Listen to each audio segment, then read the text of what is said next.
On December 25th, 2022, Nikola Jokic dropped 41 points, 15 rebounds, and 15 assists on an absurd 70.8% true shooting. This was another phenomenal 40-point triple-double, this time on Christmas. This was his 7th triple-double on the year and made him tied with Luka for the most triple-doubles in the NBA this season.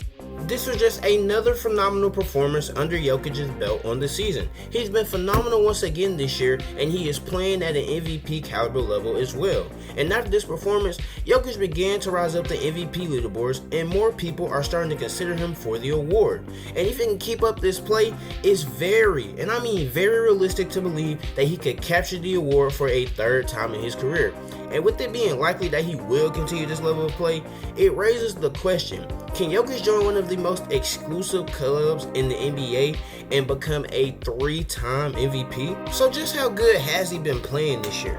So as I mentioned before, Jokic has been playing out of his mind once again this season. He's averaging 25.3 points, 11 rebounds, and 9.5 assists per game on an insane 68.7% true shooting.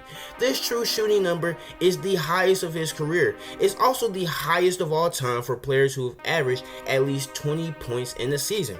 Who held the previous high, you might ask? Stephen Curry in his legendary 2016 season that made him the first unanimous MVP in NBA history. And the fact that Jokic is doing better than that is absurd. But we all know Jokic can score the ball. What separates him from other players in the league is his generational passing ability.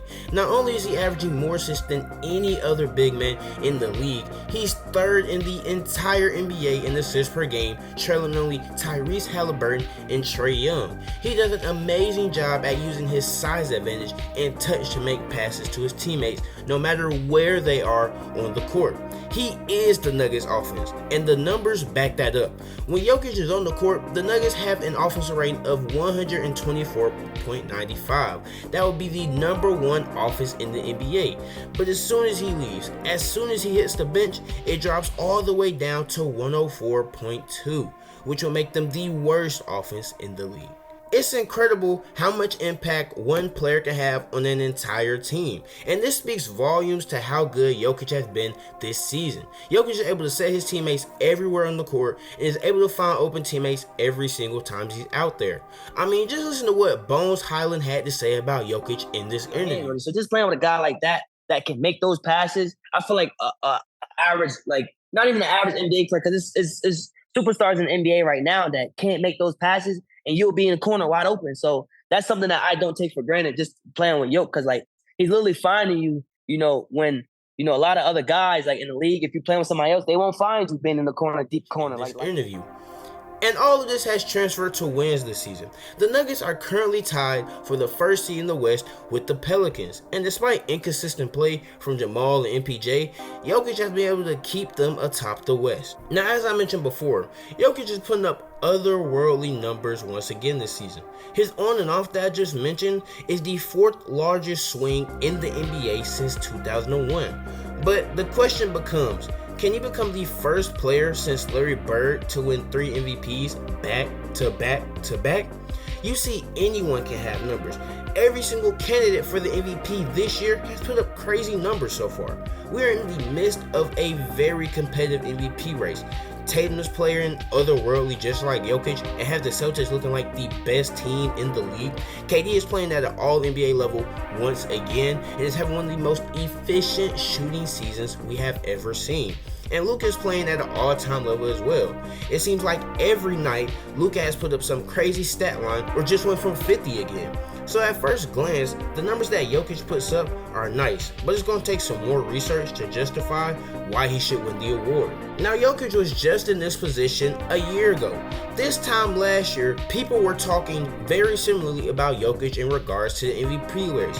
People were set on crowning Steph as the MVP, but as the season went on, Jokic slowly but surely worked his way right up the ladder, and by the time the season was over, he was deemed as the MVP by many of the fans.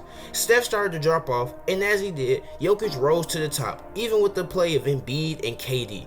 So by the time the season was over, despite being the 6th seed in the Western Conference, Jokic was crowned as the most valuable player. So it's not crazy to say that if Jokic keeps up his level of play as the season goes on, we could see him sneak up the leaderboards like he did around this time last year, especially if his team continues to perform like how it is so far this season. That's one thing Jokic didn't have last year: team success. With the absence of Murray and Porter Jr., Jokic was tasked with leading the Nuggets last season. He managed to get them to the 6th seed in the West and even stole a game from the eventual NBA champions, Golden State Warriors, in the first round. That's not the case this year. He doesn't have to carry anything. With the addition of Murray and Porter Jr., plus some key free agency signings, the Nuggets are the best in the West, and Jokic has been able to maintain his same level of play that he did last year. He's leading one of the best teams in the NBA, as the Nuggets do own the 1st seed in the West, and this Nuggets team looks like they're starting to gain some momentum. Jamal Murray has been looking better and better as the season goes on, and by the end of the season, they could emerge as the top dog in the conference that is extremely competitive this year. Jokic has the counting stats as well. He's 3rd in the league in assists, 25 plus points per game, and he's averaging damn near a triple-double. These are all things that it takes to win the MVP, and Jokic is doing all these things so far. Other candidates like Luka and Embiid can't really say the same. They've struggled a little bit this season, and their team is nowhere near the top of their conference. But how does he stack up against the other competition? Jokic has been great, yes, but he isn't just head and shoulders above anyone else in the league. The first one is Jason Tatum. As of right now, Jason sits atop the MVP leaderboard, and he deserves it. He's the best player on the best team in the NBA.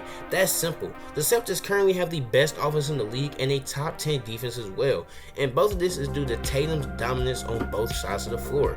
He's a perennial two-way superstar and has taken a huge leap this year.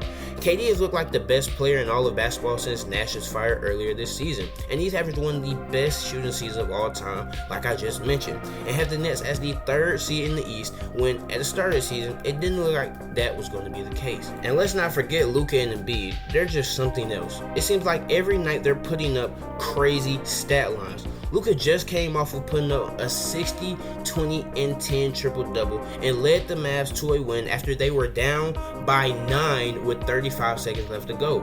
And that same night, Embiid put up a 40, dang near 50-point triple-double, but it was in a losing effort. This is stiff competition, and it seems like one of the most competitive MVP races we've had in recent years.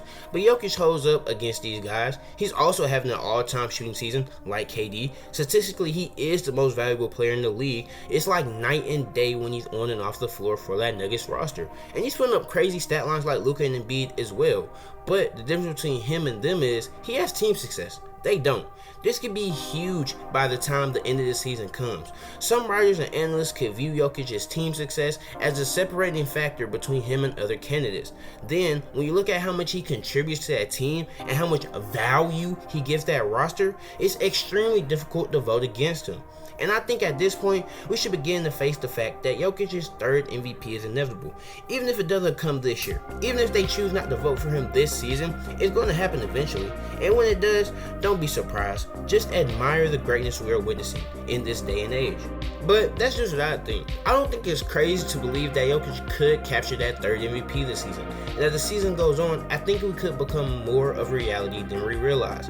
Let me know what you think in the comments though. Do you think Jokic deserves the MVP that would place him in all-time territory?